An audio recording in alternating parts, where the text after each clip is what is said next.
तो दोस्तों आज बात करने वाले हैं Jio BlackRock flexi cap fund में। आज से लगभग 2-3 महीने पहले ये फंड लॉन्च हुआ था और बहुत ही ज्यादा हाइप के साथ लॉन्च हुआ था। बहुत ज्यादा इन्वेस्टर्स इसमें इंटरेस्टेड थे और लगभग 1500 करोड़ के आसपास का उस टाइम पे इसको इनिशियल अमाउंट मिला था।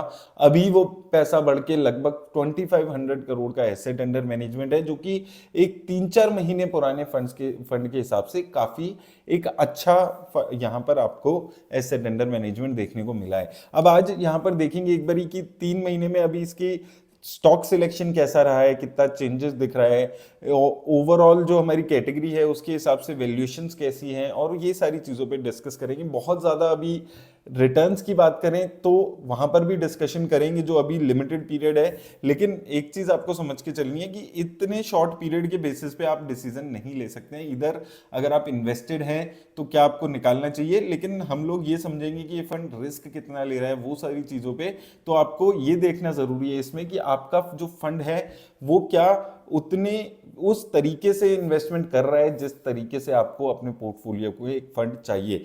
तो क्विकली एक बारी चलते हैं, पहले देख लेते हैं। तो देखिए यहाँ पर हम बात करें सबसे पहले तो इसकी कंपनीज कितनी है वो देखना जरूरी है यहाँ पर। तो लगभग अगर हम बात करें यहाँ पर आपको 132 कंपनीज इसके पोर्टफोलियो में नजर आएंगी। तो लगभग 135 के आसपास ये ओवरऑल पोर्टफोलियो इसका बनते हुए नजर आया है। अब यहाँ पर अगर हम कंपनीज की बात करते हैं तो देखिए यहाँ पे मेजरली जो इसका फोकस है वो लार्ज कैप कंपनीज में ही है, जहां पर आप देखेंगे एचडीएफसी बैंक, आईसीआईसी बैंक, भारतीय एयरटेल जैसी कंपनीज, मतलब टॉप निफ्टी 50 इंडेक्स की टॉप 10 कंपनीज में से लगभग 7-8 कंपनीज यहाँ पर आपके इसके टॉप 10 में दिख जाएगा। तो जो मेजर पार्ट है वो यहाँ पर डेफिनेटली दिख रहा है कि ये अपना निफ्टी 50 इंडेक्स रिलेटेड कंपनीज में आपको ये पैसा लगाते हुए नजर आ रहे हैं। लगभग सारी टॉप 10 की कंपनीज निफ्टी 50 में है और इन 10 कंपनीज में ही इसका अच्छा खासा 30-40% के आसपास का एलोकेशन भी यहाँ पर आपको नजर आता है, लगभग 40% के आसपास का।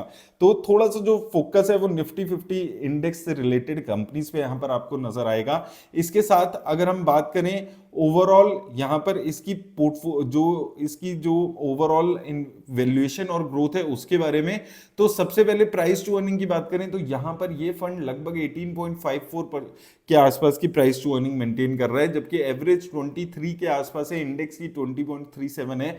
यानी कि कंपैरेटिवली वैल्यू ओरिएंटेड कंपनीज में ये फंड ज्यादा इन्वेस्ट करने की कोशिश यहाँ पे करते हुए नजर आ रहा है, जहां पर आपको प्राइस टू बुक वैल्यू भी सस्ती दिख जाएगी, प्राइस टू सेल्स वैल्यू भी सस्ती दिख जाएगी, प्राइस टू कैश वैल्यू। तो प्राइसिंग के मामले में ये फंड थोड़ा सा अभी कंजर्वेटिव होके गुड क्वालिटी की वैल्यू ओरिएंटेड कंपनीज में ज्यादा फोकस करके चलते हुए नजर आ रहा है। हालांकि ग्रोथ भी अगर हम अकॉर्डिंगली देखते हैं, सेल्स ग्रोथ पे थोड़ी सी कम यहाँ पर नजर आती है। कैटेगरी एवरेज के में 13% की सेल्स ग्रोथ की कंपनीज है ऑन एन एवरेज, यहाँ पर आपको 10% की सेल्स ग्रोथ की कंपनी नजर आएगी। तो थोड़ा सा अभी ये कम रिस्क लेने वाली कंपनीज में, कम वैल्यूएशन वाली कंपनीज में अपना पैसा ज्यादा लगाने की कोशिश करते हुए नजर आ रहा है। तो जो इन्वेस्टमेंट स्ट्रेटेजी है वो थोड़ी सी वैल्यू ओरिएंटेड कंपनीज की तरफ ज्यादा शिफ्टेड यहां पर आपको नजर आएगी। लार्ज कैप कंपनीज में वैल्यू ओरिएंटेड कंपनीज पे फोकस करते हुए फंड यहां पर इस वक्त चल रहा है। ओवरऑल अगर हम देखें इसमें अब 99.7% पैसा यहाँ पर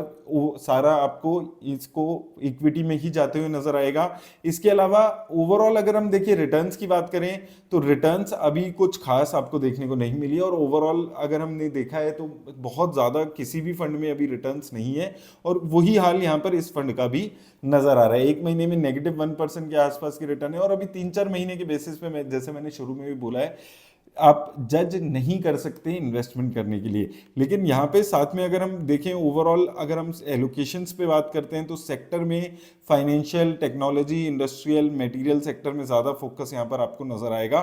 टॉप 10 कंपनीज में 40-50% यहाँ पर ओवरऑल एलोकेशन रहेगा, और price to book value, price to earning, ये सारी इसकी जो वैल्यूज है ये अभी भी ठीक नजर आती है। रिटर्न्स की बात करें तो देखिए रिटर्न्स अभी कुछ खास ओवरऑल ही मार्केट में देखने को नहीं मिली है, और 3-4 महीने में किसी भी फंड को जज करना रिटर्न्स के एंगल से थोड़ा सा जल्दबाजी होगी, अच्छी या बुरी दोनों एंगल्स में।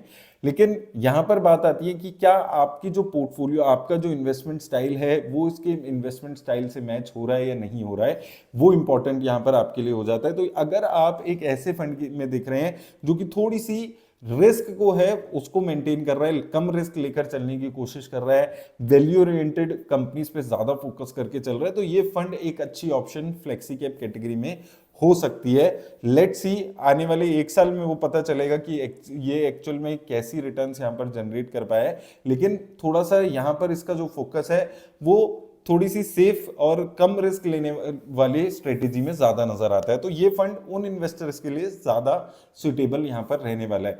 तो ये चीजों का ख्याल रखिए अगर आप इस फंड में इन्वेस्ट कर रहे हैं। उम्मीद करता हूं आपको हेल्प मिल रही होगी इस वीडियो से। मेरी तरफ से बस इतना ही। थैंक